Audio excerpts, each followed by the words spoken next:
the reason why I don't think I would ever be able to smell again is because I had swelling and bleeding on the brain, because when I landed on the concrete floor, basically my brain went like that inside the skull. I think it's called contracoup or something. That's the so because this happened, two things went on that caused swelling and bleeding at the front of my brain, and also obviously there's the open head injury to the back of my head, but also inside, between sort of near the olfactory bulbs, there was a lot of swelling and bleeding. I think it's called the cribriform plate. The olfactory bulbs sit on the top of this plate, and the plate has little holes in it, yeah? And that's where the olfactory nerves go up through to the olfactory bulbs. So as a result of my head doing, or my brain doing this inside my skull, it possibly severed my olfactory nerves. And in addition, because of the swelling and bleeding in that area of the cribriform plate, it could be that possibly when I healed, there would be scarring, which would block those little holes that are like a sieve. There are no answers. I mean, I don't wish to sound negative, but I probably can't be fixed. Or, you know, my body is not able to fix. I'm not able to fix myself, and that's the long and the short of it. And so to have some support is huge. And I think it actually took me about 3 years for it to hit home. The loss, the absolute devastation of the fact that I probably wouldn't be able to ever smell again. So yes, it took some time to sink in. I felt the hospital had fixed me and done an amazing job, and I actually felt embarrassed to put my hand up and say that I've lost my sense of smell. It was yeah, and there wasn't any clear support. I went back to my GP and spoke to her, and fortunately she did send me back to the hospital that had dealt with my trauma. And I was fortunate enough to speak with the head injury nurse at the hospital, who would specialise in obviously speaking to people like myself. And she was incredible because she's seen it.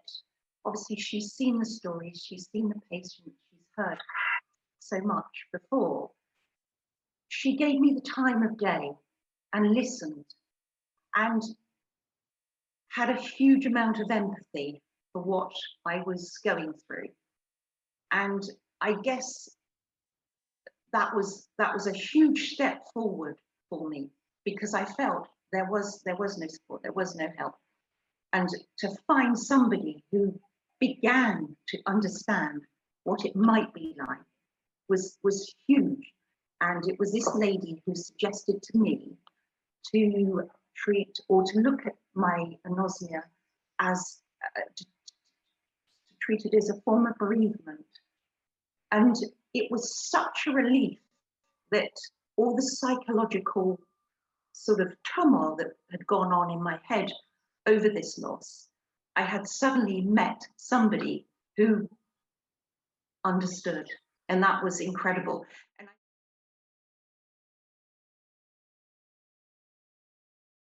that was the other thing I found very comforting, and I know that might not be the case for everybody who's had a traumatic brain injury, but I found it very comforting to have it explained to me why I'm not able to smell, because I was finding that the black hole in my mind was getting bigger and bigger, because because I couldn't smell. And it wasn't until it was explained to me, and also explained how tiny the area of where the bleeding is, and it sort of helped to put everything back into perspective.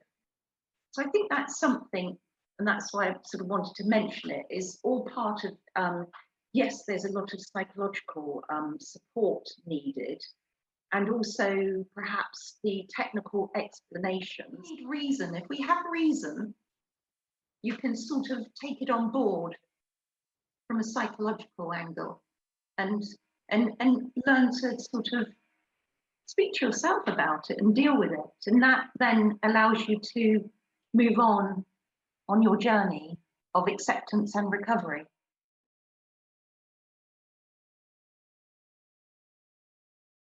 I guess I am an outdoorsy person. So if I can go out into nature and connect with nature, whether it be for a walk or a bike ride, or just sit in the garden and look at the trees and the sky and listen to the birds and just soak up the atmosphere. To me, that's like my best place to go to. I think not being able to smell, I think you possibly appreciate textures more. Like if you're walking in the woods and you see a beautiful glade and there's all the leaves on the ground and moss on the trunks of the trees and the lights flooding through, I think I kind of am more aware of that than I was before. So that's very beautiful. So that's even if it's bad weather, I'll still go out because that's good too. To have the rain, to feel the rain on your face, on your skin is kind of like lovely. So yeah, so outside's a good healer, nature and outside. Indoors isn't so easy, if I'm honest, because I don't know about others, but the general description I would give anosmia is almost being claustrophobic, just claustrophobic. So when I'm inside, it's harder to sort of feel comforted. So the things I will do is play music, listen to music, listen to the radio.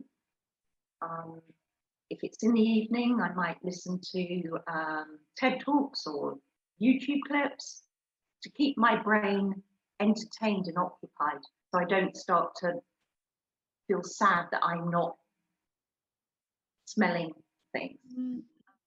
When it comes to cooking, I've found that that's another time when I do quite like to put music on, because it kind of can drown out the sorrow of the fact that you can't smell all the ingredients that you're working with and cooking with.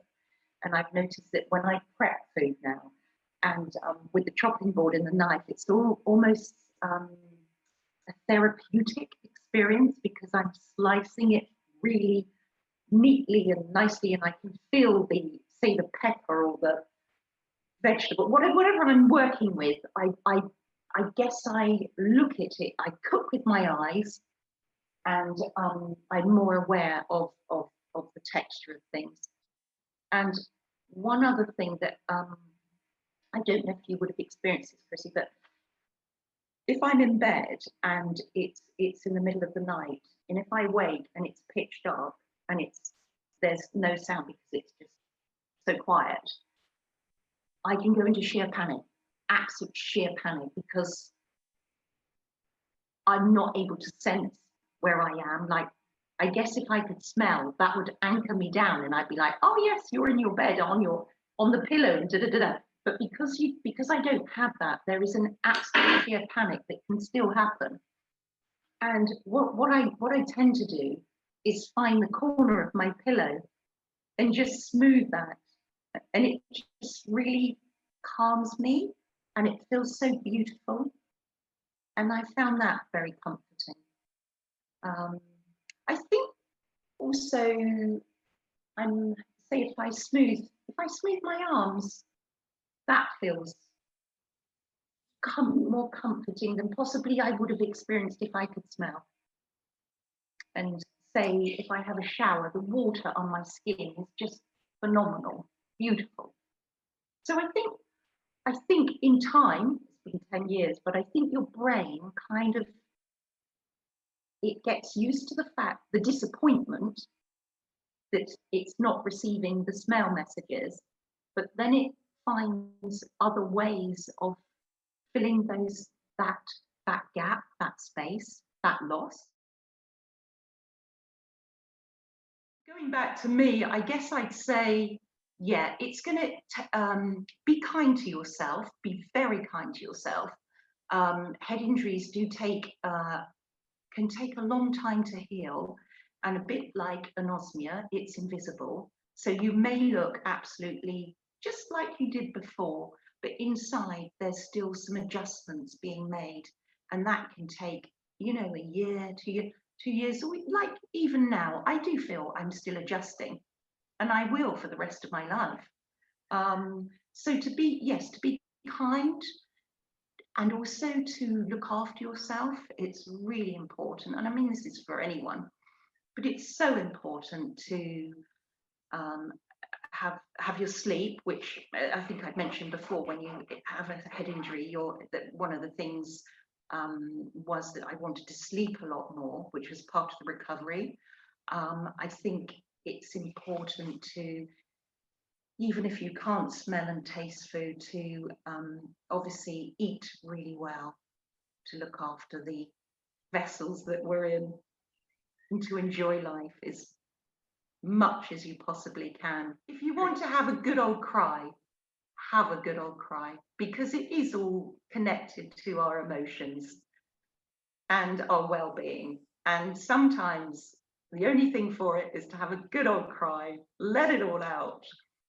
And then, you know, you'll find yourself later laughing about something again. And I think that's something also that has been a biggie, is to just kind of accept and let it roll out, really.